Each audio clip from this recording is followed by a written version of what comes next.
natural disaster relief program, we can give $2,500 or up to $2,500 to people whose primary residences were damaged in the storms. So we can give sales tax help towards residential appliances, residential furniture, and items needed for rebuilding after the storms.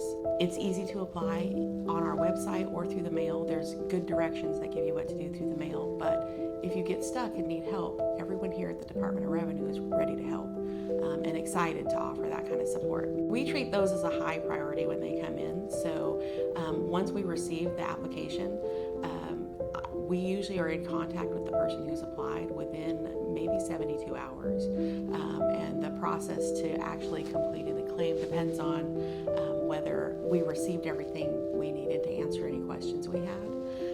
So if the person who is applying is able to attach some extra support, which you can do through our website, it's really easy to upload the information in there. We just need some receipts to show that the purchases were made.